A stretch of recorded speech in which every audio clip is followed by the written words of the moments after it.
buonasera a tutti. Io sono Luisa Ghilardini, lavoro all'Università di Firenze, sono una patologa vegetale e mi occupo di malattie emergenti e sono a parlarvi oggi pomeriggio delle malattie emergenti che si manifestano a causa delle piante. Cosa sono queste malattie emergenti? Sono eventi inattesi e particolarmente gravi che minacciano la salute, nel nostro caso, delle piante e che si manifestano in maniera improvvisa e inattesa. Di queste malattie emergenti ce ne sono tante, non riguardano soltanto la salute delle piante, in particolare degli alberi, di cui io mi occupo, che saranno l'oggetto di questa nostra conversazione oggi pomeriggio, riguardano anche la salute sia degli uomini che degli animali. Tanto è vero che esiste da diversi anni un programma internazionale di sorveglianza delle emergenze sanitarie che si preoccupa di segnalare tutti gli eventi di malattie emergenti in tempo per renderle note, in modo tale che possano essere affrontate prima che si manifestino in una forma epidemica, quindi ai primi avvisi della loro emergenza. Questo, per esempio, vedete, questo sistema prevede anche una mappatura di tutti gli eventi delle emergenze sanitarie nel mondo. Queste sono semplicemente le segnalazioni delle nuove malattie delle piante che si sono verificate nel globo negli anni tra il 2010 e il 2015. Sono le prime segnalazioni, vale a dire che sono malattie che erano ignote fino a quel momento o che si sono manifestate al di fuori delle aree nelle quali erano conosciute in precedenza. Queste caratteristiche fanno sì che le si possano nominare malattie emergenti e queste riguardano soltanto le piante. Queste sono per esempio le malattie emergenti delle piante soltanto in questo anno, nell'anno 2018, e come vedete sono sparse un po' in tutto il mondo. Una piccola stortura può derivare dal fatto che in alcune zone la ricerca è più attiva, la sorveglianza è più attiva, in altre meno, però come vedete più o meno, se si fa eccezione per il continente africano, nel quale evidentemente ci sono meno osservazioni, per il resto queste emergenze sanitarie sono rappresentate un po' dappertutto. Hanno una tale importanza ultimamente le emergenze sanitarie a carico delle piante, sia delle piante agrarie che degli alberi, delle piante selvatiche, quindi quelle che fanno parte di quegli ecosistemi che i miei colleghi che hanno parlato prima di me abbiano detto hanno una tale importanza, che il Congresso internazionale di patologia vegetale, che quest'anno celebra i suoi 50 anni dalla fondazione e che si terrà a Boston il prossimo agosto, ha proprio come oggetto le emergenze fitosanitarie, le emergenze a carico delle piante. E come vedete anche quelle malattie che sono diciamo, influenzate dal cambiamento climatico, che ha a che vedere, come vedremo tra poco, con queste emergenze fitosanitarie e che minaccia anche la sicurezza alimentare del pianeta, perché, come avete visto, la funzionalità degli agroecosistemi. Vi dicevo che queste emergenze non riguardano soltanto le piante, riguardano anche gli animali selvatici. Qui soltanto per farvi vedere un caso che riguarda alcuni abitanti delle foreste, gli anfibi. C'è per esempio una malattia provocata da un paio di funghi che erano completamente ignoti prima che si manifestassero, che sta uccidendo sia le rane in tutto il mondo che le salamandre nell'Europa centro-occidentale, e dei quali questi funghi non si conosceva l'esistenza fino a pochissimi anni fa, ma stanno veramente decimando le popolazioni di questi animali selvatici. Hanno avuto una notevole risonanza e se navigate un po' nel web vedrete che ci sono siti, movimenti, attivisti di tutti i generi che tentano di promuovere l'intervento e i comportamenti per la protezione degli anfibi in tutto il mondo. Questa è la nostra salamandra, la salamandra europea. Ecco, questa salamandra è minacciata in questo momento. Le funzioni delle salamandre negli ecosistemi forestali sono molto importanti, anche se le salamandre sono poco vistose per noi. E in questo momento è minacciata appunto da una malattia fungina di cui non si conosceva l'esistenza fino a 2 o 3 anni fa. Vedete, una malattia che provoca delle lesioni e le porta rapidamente a morte, che è comparsa in maniera del tutto improvvisa in Olanda pochi anni fa.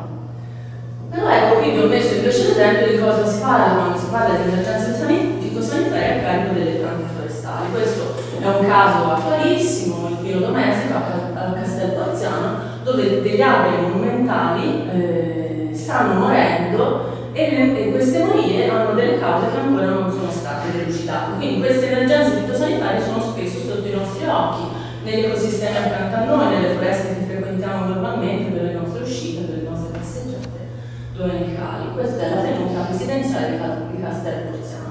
Questa è un'altra epidemia a carico delle foreste che è attualmente in corso in Europa, dovuta a un altro fungo, un fungo di origine straniera, arrivato dall'Asia, e che causa i disseccamenti e la morte dei frassini, di tutti i frassini europei che sono suscettibili a questo patogeno, che era un agente di malattia del tutto ignoto fino a pochissimi anni fa.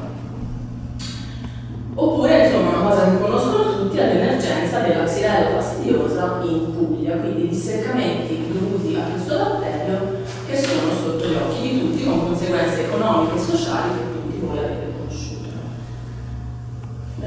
Che caratteristiche hanno, da che cosa sono determinate queste emergenze? In tutti i casi si tratta dell'alterazione di un equilibrio che è quello dal quale dipende la salute della pianta. In questa diapositiva cosa vedete? Vedete illustrato un concetto classico della patologia vegetale, che è quello del triangolo della malattia, che è un modo per valutare il manifestarsi della quantità di una malattia sulla base delle interazioni tra tre fattori, che devono tutti e tre essere concomitanti perché la malattia si possa manifestare, e sono la presenza di una pianta suscettibile, la presenza di un patogeno virulento e la presenza di un ambiente che è favorevole allo svilupparsi di questa malattia.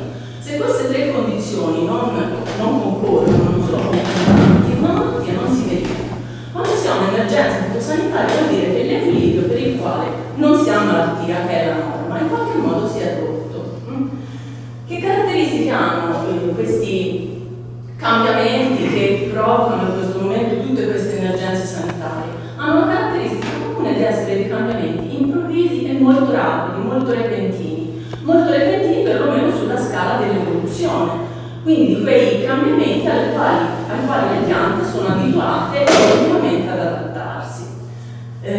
Quali sono questi cambiamenti? Dunque, le due cause principali che sono state identificate per le emergenze fitosanitarie e anche sanitarie in generale in corso sono i cambiamenti climatici, che sono l'oggetto della nostra discussione oggi, e la globalizzazione degli spostamenti, la globalizzazione dei commerci, l'internazionalizzazione dei commerci.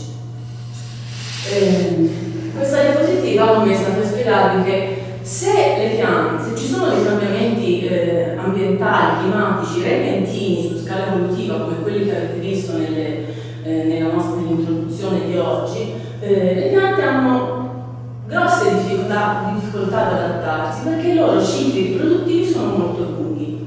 Quindi dei cambiamenti molto rapidi colgono le piante impreparate ad adattarsi in una maniera con le loro generazioni future nel corso della loro riproduzione, e l'unico adattamento con il quale possono rispondere a dei cambiamenti è quello individuale. Mentre invece i tempi sono troppo brevi perché le piante possano adattarsi in maniera stabile, quindi producendo delle progenie che sono in grado di sostenere i cambiamenti climatici. I patogeni invece, i microrganismi, gli insetti dannosi che attaccano le piante, hanno dei cicli generazionali molto più rapidi, quindi si riproducono molto più rapidamente e riescono a mettere in atto delle strategie adattative molto più rapidamente. Per questo motivo si trovano avvantaggiati di fronte a dei cambiamenti rapidi rispetto alle piante. Dunque, cambiamenti climatici, che tipi di effetti possono avere diretti sulle piante e sugli alberi forestali? Il primo che avete visto è che un aumento della temperatura e un disturbo dei regimi idrici sta portando, ed è previsto che porti nel futuro, a un susseguirsi, soprattutto nell'area mediterranea, di momenti di siccità più prolungata e più frequente. Le piante hanno dei tempi di recupero dalla siccità molto lunghi. Le piante, soprattutto gli alberi, come vedete qui sono riportati a scala mondiale i tempi di recupero, ma si parla sempre di tempi di recupero dell'ordine di anni, generalmente superiore a 6 mesi fino a 24 mesi. Quindi questo cosa significa? Significa che degli eventi di siccità ripetuta non danno possibilità alle piante, agli ecosistemi forestali, di ritornare in uno stato di efficienza che era quello che precedeva gli eventi siccitosi. Non soltanto, ci sono una serie di dati che dimostrano che questi tempi di recupero sono andati aumentando nel corso dell'ultimo secolo. Quindi vuol dire che le piante ci hanno messo sempre più tempo a recuperare le loro condizioni funzionali rispetto a verificarsi di eventi siccitosi che sono diventati sempre più frequenti e che sono attesi anche nel futuro. Abbiamo visto che con il cambiamento climatico gli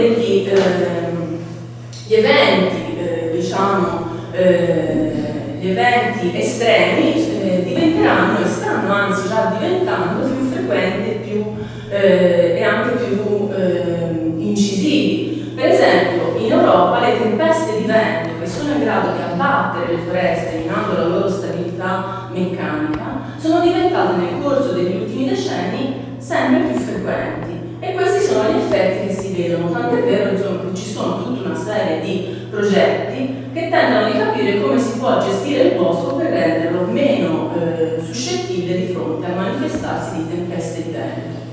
E questi sono gli effetti, l'abbattimento delle foreste europee un po' su tutto il continente europeo e anche nelle nostre vicinanze. Questa è una tempesta, gli effetti di una tempesta di vento nell'anno 2015, quindi una cosa che è sotto gli occhi di tutti e che ci tocca molto da vicino. Cambiamenti climatici. Non soltanto l'innalzamento della temperatura, come tutti avete notato, fa arrivare la primavera progresso, perché ormai ci sono delle serie storiche di dati molto credibili, insomma. La primavera arrivano in anticipo i uccelli, si schiudono in anticipo le foglie, e schiudendosi in anticipo le foglie, che sono, diciamo, le strutture delle piante esposte all'azione più deboli di fronte all'azione dei geli, queste foglie sono esposte ai geli primaverili. Se c'è un aumento delle temperature e un avanzamento della primavera, non altrettanto c'è una diminuzione della frequenza e dell'incidenza dei geli primaverili. Quindi l'avanzamento della primavera e il germogliamento precoce espone le piante ai rischi di geli tardivi, di geli precoci, di geli primaverili, che incidono non soltanto sulle foglie, da cui dipende la produttività delle piante, la loro crescita e il loro benessere, ma anche sui loro fiori, sulle strutture riproduttive, sulla produzione di semi. Quindi questi eventi mettono anche a rischio la riproduzione delle piante e delle foreste stesse. E questi sono gli effetti che i cambiamenti climatici possono avere direttamente sulle piante. Poi ci sono degli effetti che i cambiamenti climatici possono avere indirettamente sulla salute delle piante.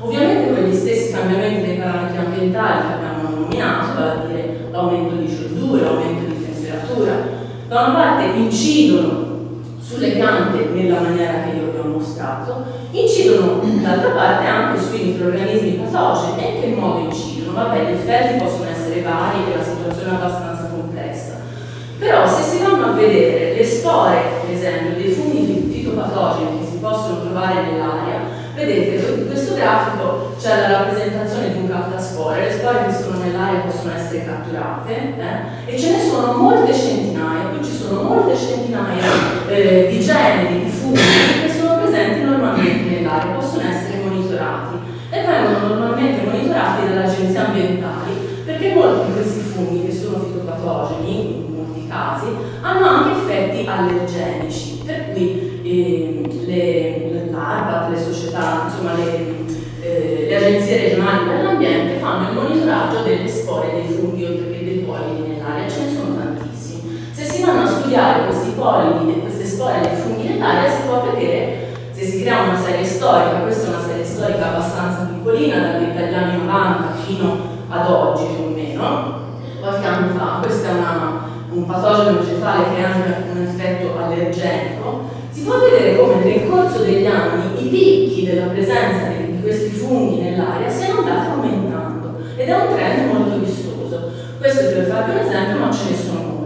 Ci sono molti funghi fitopatogeni la cui presenza nell'aria sta aumentando. E perché aumenta? Perché la presenza dei funghi nell'aria e delle loro spore è normalmente limitata dalle basse temperature. Queste basse temperature non si verificano più, gli inverni sono ridotti di durata e quindi il periodo di sporulazione e di crescita per i funghi è aumentato. E quindi se ne trovano molti più nell'aria. Questi sono patogeni e possono attaccare più efficacemente, essendo presenti con un inoculo, come si dice tecnicamente, maggiore, le nostre piante. Dopodiché abbiamo detto che questi cambiamenti ambientali stressano continuamente le piante, si ripetono e quindi impediscono alle piante di riprendersi, e queste condizioni di stress permanente naturalmente, espongono le piante anche a patogeni deboli, che normalmente, se una pianta sta bene, non sono patogeni, come succede a noi, che uno dice mi viene un'infezione opportunista perché le mie condizioni di salute sono minate dallo stress. Ecco, questo succede anche alle piante. Dentro le piante ci sono tantissimi microrganismi, ce ne sono talmente tanti che l'insieme dei microrganismi che c'è dentro le piante viene chiamato attualmente il secondo genoma, cioè viene paragonato per importanza e per dimensioni al materiale genetico della pianta stessa. Allora questi microrganismi normalmente sono endofiti che vivono senza fare grossi danni alle piante. Se le piante però sono stressate, queste che vedete qui possono essere le conseguenze. Questo è un patogeno che si può manifestare in forma molto virulenta, si chiama diploide sapina, un patogeno dei pini, si può manifestare in forma molto virulenta nelle piante stressate dalla siccità e è previsto che negli scenari di cambiamento climatico corrente la sua incisività, la sua estensione, la gravità dei sintomi che procurerà andrà aumentando. Lì vedete due scenari, i danni da diploide oggi è quello che si può prevedere che possa succedere nelle pinete stressate dal cambiamento climatico in una trentina di anni. Quindi i patogeni, i funghi opportunisti possono prendere il sopravvento. Dopodiché, quali altri effetti indiretti possono avere i cambiamenti climatici? Possono portare le nostre piante a contatto con patogeni che prima non erano presenti. E come avviene questa cosa?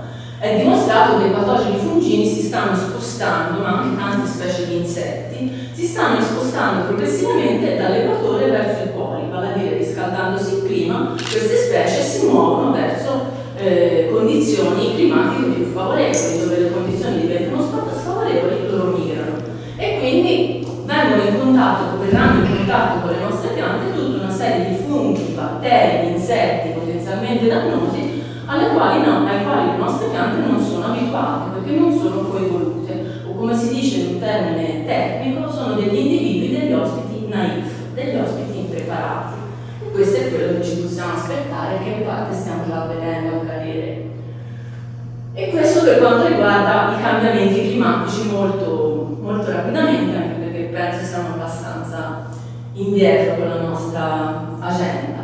Vi dicevo che l'altro elemento che sta alla base del manifestarsi delle emergenze fitosanitarie, che sono adesso così importanti, è la globalizzazione del commercio. Perché? Perché la maggior parte delle emergenze fitosanitarie sono dovute all'arrivo di patogeni che, con un termine tradotto dall'inglese e adesso molto ad effetto vengono detti alieni, sono patogeni che arrivano da altre aree del globo. Con la globalizzazione dei commerci, vedete qui l'aumento delle segnalazioni di nuovi patogeni in Europa a partire dall'800 fino ai giorni nostri. Con la globalizzazione dei commerci è aumentato anche l'arrivo di specie da tutto il mondo che si sono manifestate poi in forma patogena, che non erano nemmeno conosciute, erano o sconosciute alla scienza o non erano conosciute come patogeni prima delle loro manifestazioni, e sono andate aumentando in maniera esponenziale. Questo è il grafico per quanto riguarda l'Europa, ma se vi facessi vedere l'America o la Cina sarebbe esattamente la stessa cosa. Come arrivano questi patogeni alieni che attaccano poi le nostre piante? Arrivano con il commercio, arrivano su tanti materiali, vedete, sulla corteccia, sulle talee, sui semi, sul legno, arrivano sul suolo. In Europa entrano liberamente anche con le piante in pane di terra, un'anomalia enorme che negli altri paesi con una legislazione fitosanitaria avanzata non si verifica, ma soprattutto arrivano sulle piante vive. Vedete, oltre la metà arriva sulle piante vive. Come mai? È molto comodo venire trasportati sui propri ospiti, perché una volta a destinazione queste piante vengono piantate e i patogeni si trovano già sul loro ospite per potersi nuovamente insediare e magari passare anche ad altri ospiti. Quindi, principalmente gli alieni responsabili delle emergenze fitosanitarie arrivano in Europa, ma anche negli altri paesi del mondo, sulle piante vive. Le piante vive sono tantissime quelle che arrivano in Europa. Considerate che circa 90.000 tonnellate l'anno di piante vive per un valore di circa 400 milioni di dollari arrivano in Europa tutti tutti gli anni ed arrivano da un sacco di posti diversi. Non soltanto questo mercato del commercio internazionale di piante vive è molto fluido, quindi i paesi non sono sempre gli stessi e le piante non sono sempre le stesse. Immaginate che questo rende questo flusso enorme di merci molto difficile da controllare. E su queste piante può arrivare di tutto, può arrivare quello che conosciamo e anche tutto quello che noi ignoriamo, perché come vi ho detto, dentro le piante ci sono tantissimi microrganismi che noi ignoriamo, fino a che non si manifestano come patogeni in una nuova area. Questo per dirvi le vie più importanti di movimento dei patogeni. D'altra parte i fitopatogeni viaggiano tranquillamente anche sotto i piedi dei turisti globali. Questi studiosi sono neozelandesi, hanno trovato tantissimi generi di funghi regolamentati come specie da quarantena, semplicemente prelevando un grammo di suolo sotto le scarpe dei viaggiatori degli aerei che arrivavano in Nuova Zelanda. E hanno individuato le specie vive, quindi specie che sono riuscite a ricoltivare, non semplicemente trovate con dei metodi molecolari, con la diagnostica molecolare. Quindi specie vive e poi, se rinnovano abbastanza, si possono insediare. Quindi anche noi andando in giro possiamo trasportare i patogeni sotto le nostre scarpe. Ovviamente, diventando questi fenomeni sempre più importanti, gli stati si sono dotati di una normativa. Noi abbiamo una normativa fitosanitaria che discende da una normativa europea sulla salute delle piante. La normativa europea sulla salute delle piante è una normativa cosiddetta a porte aperte, vale a dire che tutte le piante che non sono regolamentate, e attualmente sono regolamentati circa 250 organismi dannosi tra insetti e funghi, tutto quello che non è regolamentato espressamente per la presenza di un patogeno può entrare liberamente. Si chiama a porte aperte. Ora vi potete immaginare che 250 rispetto all'intero globo che contiene insetti potenzialmente dannosi e insetti potenzialmente organismi potenzialmente fitopatogeni non è assolutamente niente. Tanto più che, come vi dicevo, la maggior parte dei microrganismi che hanno causato emergenze fitosanitarie non erano conosciuti fino a che non si sono manifestati. Inoltre, con quella grande quantità di commercio di piante che vi ho mostrato, vi potete immaginare che fare controlli è una cosa estremamente onerosa. Come vengono fatti questi controlli? Vengono fatti a vista, vale a dire che soltanto le piante che manifestano dei sintomi visibili vengono fermate e intercettate, vale a dire che tutto ciò che per un motivo o per un altro, per esempio perché un patogeno è latente dentro la pianta, non si manifesta, passa i controlli, perché quel materiale possiede un certificato fitosanitario che dichiara che è esente da malattie. E questo era per farvi vedere, questo è un patogeno in questo momento regolamentato, fa parte delle liste di organismi che non devono circolare per l'Europa, si chiama Fusarium circinatum, un altro patogeno dei pini, causa questo tipo di danni, quindi uccide le pinete in brevissimo tempo, si chiama cancro resinoso del pino, è presente in Spagna, ma nel resto d'Europa è ovviamente bandito, e questo patogeno è un patogeno che può vivere anche diverso tempo, si parla di anni, dentro le piantine senza manifestare alcun sintomo. Comincia a manifestare una volta che la pianta è a dimora. Quindi ovviamente vi potete immaginare, questo è un esempio, ma ce ne sono tantissimi, che questi organismi sfuggono a tutti i controlli fitosanitari. Quando si manifesta una nuova emergenza sanitaria, ovviamente devono essere messe in atto una serie di misure di lotta che sono obbligatorie e che discendono dalla normativa fitosanitaria internazionale alla quale noi abbiamo aderito. Questa, per esempio, per questa cartina vedete i focolai di una malattia che forse tutti conoscete, che è il cancro colorato del platano, che uccide i platani in tutta l'Europa centro-meridionale. Questi sono i focolai, questa è la prima zona di infezione di questo fungo, che è un fungo ovviamente arrivato anche lui dall'estero, è un alieno, è arrivato nella seconda guerra mondiale sul legno infetto, e questa cartina riporta le disposizioni di lotta obbligatoria. Intorno ai focolai, dunque ogni pianta infetta deve essere rimossa, tutte le piante intorno a quell'infetta devono essere rimosse, tutti questi rifiuti devono essere smaltiti come rifiuti speciali, e questo lo dispone la legge. Non soltanto, ci deve essere una zona tampone intorno alle zone infette, nelle quali nella quale anche piante sane devono essere rimosse per evitare che l'infezione si possa propagare. Questa è la disposizione di legge e si basa sulle modalità di trasmissione di questo patogeno, che può facilmente trasmettersi con i contatti radicali tra una pianta malata e una pianta sana. Come mai quindi bisogna rimuovere anche le piante apparentemente sane? Perché potrebbero essere già state infettate attraverso le radici e il patogeno rimane per lungo tempo nei residui. Quindi le disposizioni di lotta hanno una base scientifica che si basa sulla conoscenza del ciclo biologico del fungo e in alcuni casi, come per esempio nel caso della Ceratocistis platani, danno dei buoni risultati per il contenimento delle infezioni. Come mai vi dico questo? Perché queste misure di lotta obbligatorie per legge potrebbero apparire in molti casi esagerate o impopolari o poco ecologiste, una gestione poco ecologica del territorio, ma invece sono misure disposte dalla legge per evitare dei danni maggiori quando si manifestano delle emergenze fitosanitarie di questo genere.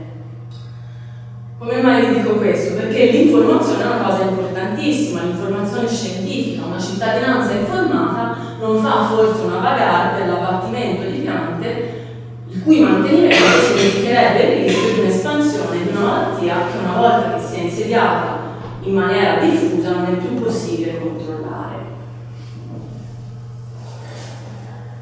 Ecco, qui per dirvi che una cittadinanza informata è una cittadinanza che certamente può prendere delle misure, può adottare dei comportamenti con i quali evita di trasportare anche involontariamente o di diffondere delle emergenze sanitarie dei microrganismi o degli insetti nei suoi territori. E con questo, con questa raccomandazione, insomma, vi ringrazio per la vostra attenzione.